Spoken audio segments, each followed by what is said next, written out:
Welcome to my look at the ESL R1 Katowice event replays. So we got our replays from the race in the racing in Katowice. This is the very first race, day one at Spa. Quarterfinal 2 I was in, I think. So it was the second ever Rennsport ESL race happening. I was starting from P2 right behind Dane Warren, who put in a really good lap time in qualifying. I was P2 sitting right behind him. Also good lap time for my very first qualifying in the entire series. I was quite happy with it. So let's jump into it. Look what happened during the racing. Maybe some stuff that was off camera, off stream, of the official broadcast. And just giving you guys my thoughts, what went into the race. Yeah, what happened, how do I approach some stuff, and we'll let you guys have a look inside what the pros think in some certain situations. So we are here on the starting grid, first race of the season for me. Porsche has a really good launch. I instantly cover up the inside because behind me you unfortunately can't see it because of the missing mirror. There was Luke Bennett in the BMW who had a really good start. And then yeah, already slipping past Dane Warren, who I have heard hit his pit limiter out of the corner. And missed out on P1 right there, but he was slotting in behind me, but just riding behind me now with the slipstream up the camel straight. So at first I thought it was like a tactical move by him to get now a slipstream and drive slip past me because the Porsche has quite some good top speed. So he's right next to me right now, braking late. We're still side by side. You can see it right there on the inside bit of door rubbing. So a good fight at the start of the very first race, but we were like, we have to be in the top 6, so fighting is not the most, the best thing to do right here. Bit of door rubbing here once again. I have the inside, and now he has the inside in the next left-hander. Again, bit of door rubbing, and then he pushes me off the road. I'm in the gravel, almost lose my car, lose 2-3 cars. Erhan right behind me, luckily lifts a bit. Still a lot of action going on in front of me, with Dane trying to stay in P1 after what happened. Going for the move here, it all bunches up a little bit, but we all kind of keep it safe because we all know it's top 6 who goes through to the semi-final, so we don't have to risk it all. So everyone was quite safe with it. No major moves, no major drama. Yeah, then we move forward a bit. It's still like a battle for P1. Dane really wants to get past Robbie. But yeah, I think Dane right now gets a penalty for pushing me off the track, which is giving up 1 position. As a driver in the event, you don't know what's happening. So I just see him giving up 1 position, and at this point I'm like, dude, why only 1 position? He pushed me off the track, so he should be right behind me. But I talked to the stewards afterwards, and apparently the system isn't ready yet for like penalties like that, to give up 2 positions or drop behind car X. So yeah, he just got 1 place penalty. I was a bit furious, like, how can he still be in front of me? But it is what it is. At the end of the day, I just looked at the timing tower and was like, P4, that's all I want. If you look at how far away P6 is it's almost 1.5 seconds. So that's, I'm quite safe at this point and not thinking too much about what has happened in the first lap. We are in lap 6 right now, so nothing much has happened in the previous laps, just everything getting closer together, and Robbie Stapleford is missing this braking point here by quite a lot, and it bunches up the top 3 quite a lot, so we're going into lap 7. I don't really know what happened right here. I think Dane probably missed his braking point a little bit, overshot the corner and hit Robbie, turned himself around, and basically took himself out of the race with just a tiny mistake, but it can happen so fast. Robbie luckily survived, just a little bit of time loss and the bad exit out of turn 1, which Luke Bennett will in a second take to his advantage. I also have a really good run here, getting closer to the top 2, but I soon realized that it I lift out here. It doesn't really make sense to try something aggressive. I wanted to tell Luke that I'm lifting out. He doesn't have to risk anything here, because I won't go for the move either. But Luke is going for P1. He's going for the victory with a safe overtake, which was calculated by him. I think he wouldn't have tried it if it was an overtake, or he would have risked anything with an overtake. So he takes it, P1 for him. We see also here that Robbie is starting to struggle a little bit on tires, because we are by the end of the race. Tires are getting hotter, especially if you push the car quite a lot. Then you'll have issues at the end of the race, and it looks like Robbie is struggling a little bit here. And we are starting off the last lap of the race, 9 of 9 laps. Turn 1, we are quite close. I knew that I have really good pace right now at the end of the race. So I actually wanted to try something, which was right here with a good Eau Rouge. I hit it perfectly pretty much in the draft. It's still difficult in the draft because of dirty air. But yeah, right now I'm making use of all the draft available of the big BMW in front of me. Then moving out, signaling him, I will go for the overtake, and Robbie is playing it safe as well. Like, he's not risking any stupid side-by-side moves where he or I could get a penalty or even get crashed out. So fair play by him. I move up into second place, where I started the race, and now it was the last lap. I knew I had the pace. I wanted to maybe close the gap to Luke, and I would have loved to try at least tried to attack for P1, even though it wouldn't have gained me anything except of winning the race and having a good feeling getting into the next one.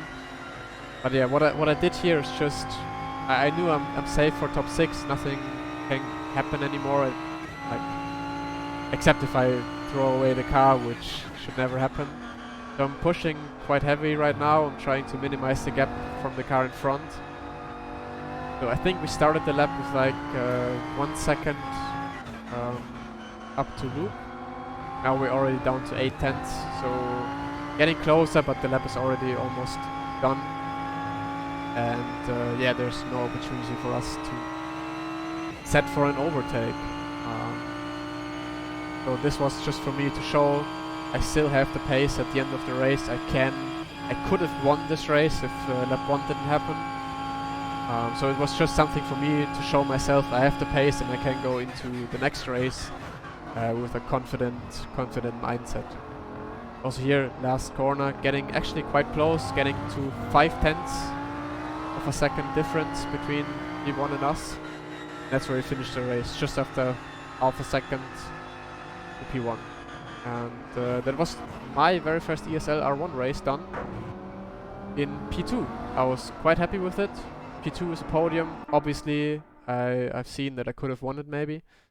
But I absolutely take P2. This is semi-final 1, the very first semi-final of ESL R1. And we are going for the qualifying lap. This qualifying lap was actually my best lap of the whole weekend. Just almost everything hit perfectly. And I will just talk you through how qualifying goes down. So a bit of preparation before the lap. Then turn 1, very, very important to hit. It's not only important for the lap time, but also important for your own mental, because if you know you did a very good turn 1, you're set to have a good lap at Spa. It's only one corner out of many, but still it helps you go through the lap if you already did a very good job in the first corner. That's also part of, because Sector 1 only consists of turn 1 and Eau Rouge. You'll see now in the braking zone, it's 0.7. Very good. Hitting the curb here, also over the curb here, that's a very good line. Careful with the throttle. Also here, not getting into the gravel, that was very good. So it's really important to set a good Sector 1 for your brain, because you see now on the bottom left it's a 0.766, which is a really good Sector 1. That's what you want to hit. It's almost PB for me. So it's a really good Sector 1. And also here getting everything right. A little bit of a missed apex here in Puhor, but it's fine. I still have the inside here, which gains time. Then setting up for Piff Puff. late braking, getting the car rotated onto the curb on the right, then rotate to the left, onto the curb on the left, early on throttle, up until the gravel. Then here, a little bit of oversteer moment actually. You can't see it that much in the replay, but when it lags like that, it's still a bit of a bug on Rennsport. That's when you have oversteer, and that's where I lost a little bit of time. So, but sector 2 is a 0.889, which is really good. Like a 0.8 is what you're aiming for in a qualifying lap. So I was looking down the left side and was like, okay, I'm on a really fast lap. This could be pole position. Up to bus stop, last corner you have to hit. I hit it perfectly up on the inside, then set it up for the left. A little bit of oversteer, but it was fine. I had a good exit. And then over the line with a 0.9. If we stop it right here, the sectors are 0.7, 0.8, 0.9, which basically what you're aiming for. A 0.8 is in the last sector is a really good one, so I was a bit off. But a 0.570 is like in a total 14.570 is a really good time, and I think at this point it was the fastest time of the weekend so far. And that's P1 for me right now. So we see I was the 8th car to go over the finish line, because you start with a 10-second gap difference. And crossing the line, I looked at the top left and was like, this is pole position right now. Erhan did his lap already, Marcel did his lap already, and Luke, which were the fastest drivers in my grid there. And I was like, okay, I think this is pole position. And I was really happy with it, because I was also 0.5. It's one of the fastest laps ever set on the weekend so far. This has to be pole, and I was really confident. I was really happy.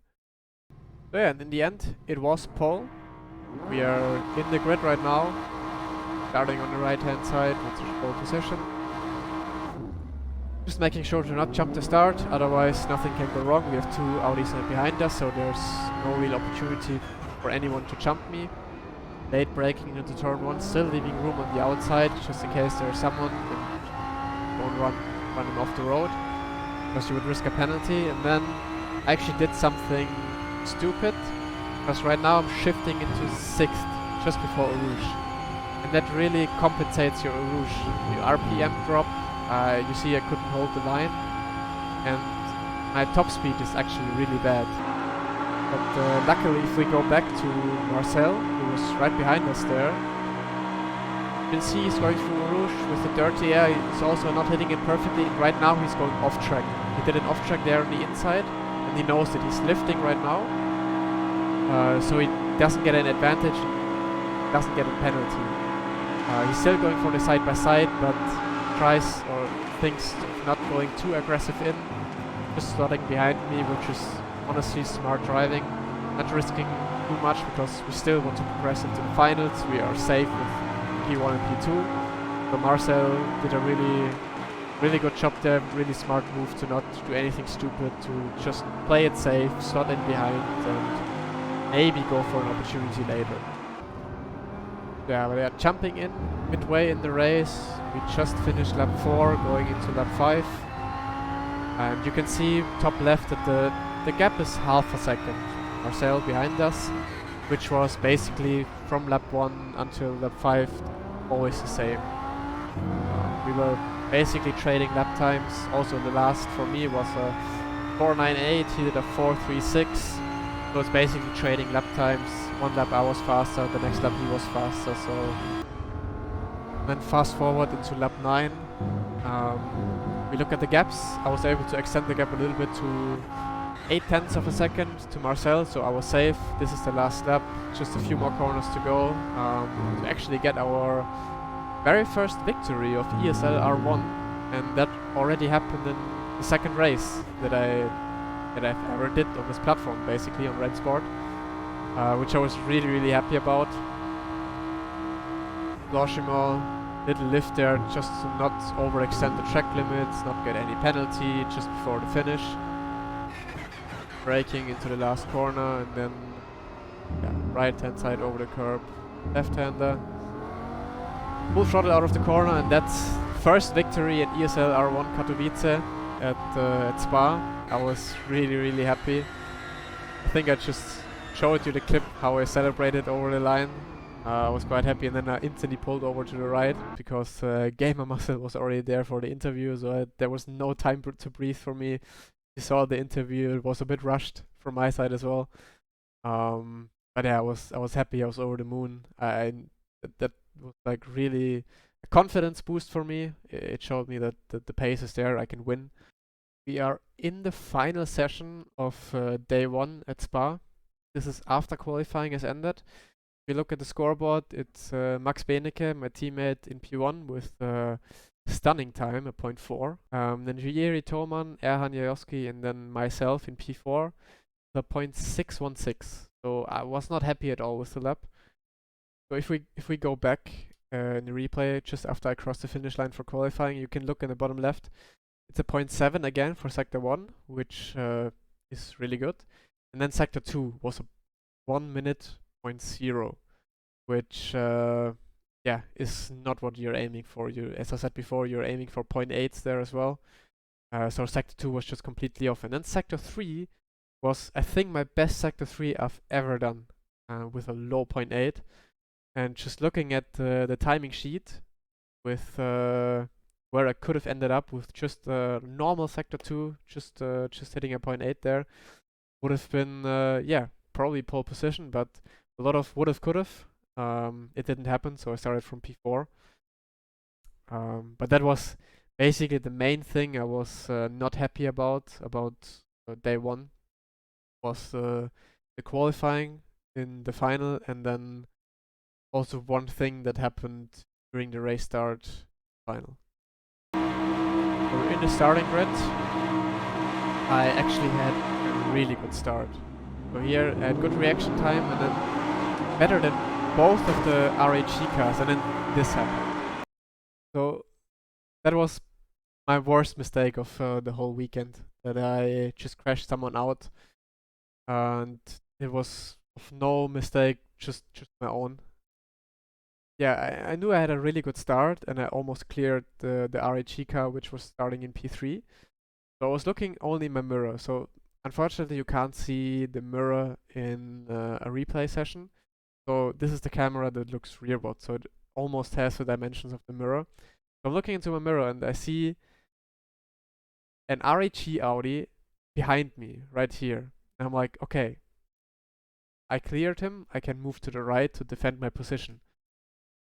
Little did I know that behind me was still Marcel, who had even a better start than I did. And Erhan Jajoski, which was the car starting in P3, was still completely next to me. And we see it right here. This is the point where I look into the mirror. I'm like, okay, I'm clear. I can move to the right. And then, yeah, you see the car is still completely right next to me. Absolutely misjudged by myself, and then crashing him. He spins multiple times, is basically dead last, and right here I already know, okay, I'm expecting a penalty. So in the first lap I just didn't go for any more moves because I wanted to play it safe. I knew there's a penalty coming towards me, and it happened actually right now, I think. Yeah, this is where I got a slowdown penalty, which basically means you can't accelerate for 5 seconds. 1, 2, 3, 4 cars get past me. One car is still next to me. A little bit of contact there, but it was nothing major. So I lost 4 positions due to the 5-second slowdown, which I just knew was coming. So I was like, alright, I'm in P8 right now. I guess it's comeback time. This is the end of the very same lap. Here I noticed that I have the speed. I closed the gap instantly to the cars in front, which are fighting a little bit.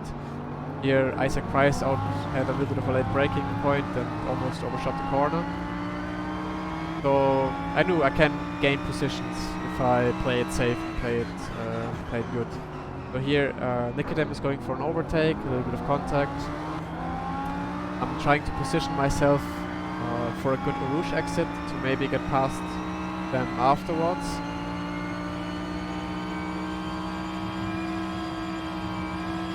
Here good Rouge, but everyone in front of me also got a very good Rouge. And with Nicodem having the draft, he has the advantage right now and can go for the move. I'm trying to close the gap to try and, you know, if anything happens, just go instantly for the move. There's a bit of banging here, Nicodem off the road here. Then I go for the inside here because there's more contact and I can move on. I can move up a spot against Nicodem. We are still side by side, but I know I have the inside.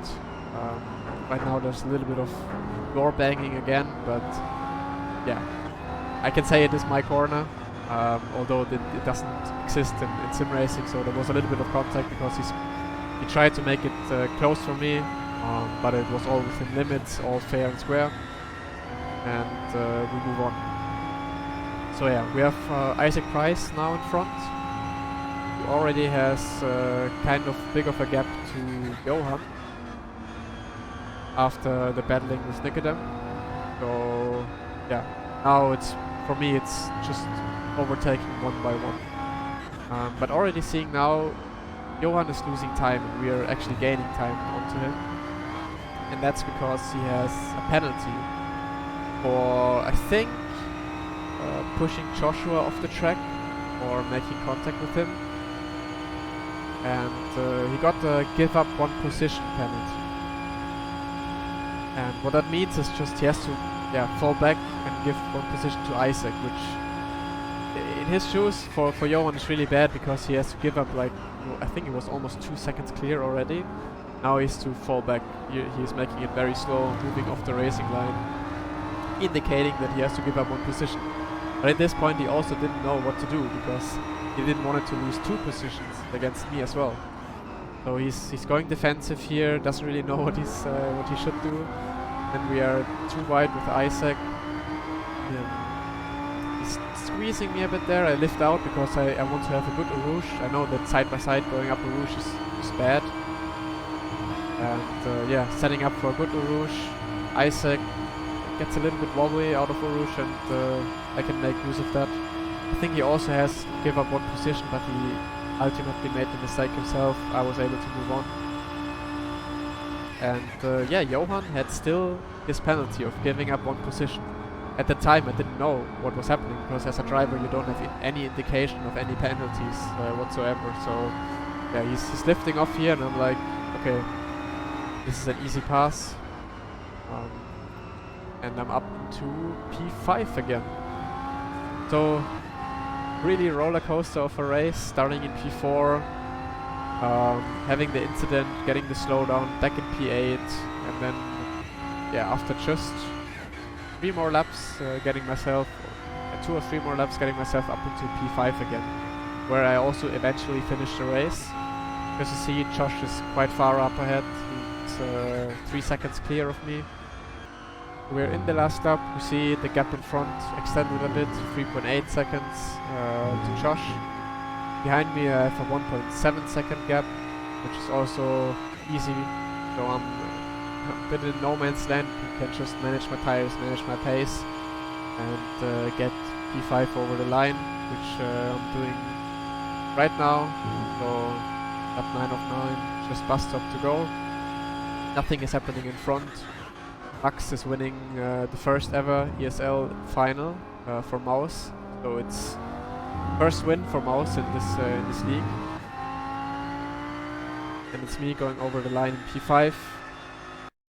Overall, I think I can be really happy with a top 5 in my very first event, and that was actually what I was aiming for. A week prior to the event, I think I said top 5 would be incredible. Now I achieved top 5, but wasn't necessarily that happy with it because of what happened. Messed up qualifying in the final, then the crash with the penalty, so it all could have been a lot better. It could have at least been P4. But I mean, it always can go either way. Maybe if I didn't have the crash, then something else would have happened at the start, and you know, a lot can happen. So in the end, it is what it is. I can't make it up or make it different. Top 5 it is, P5 in my very first event. Max winning for Maus, our team, was very, very good first event for us. And yeah, with that, I was really happy. I was heading back to the hotel, um, and yeah, just in a very good mood for the next day as well. Confidence for the next day, which is really important. Thank you, everyone. I hope this was somehow informative and somehow interesting for you to see what I'm thinking, how it all goes down, really POV perspective and such. So if you like it, drop me a comment, give a thumbs up, and tell me it's a good concept that I should do for all the next ESL races as well. And yeah, other than that, have a nice day.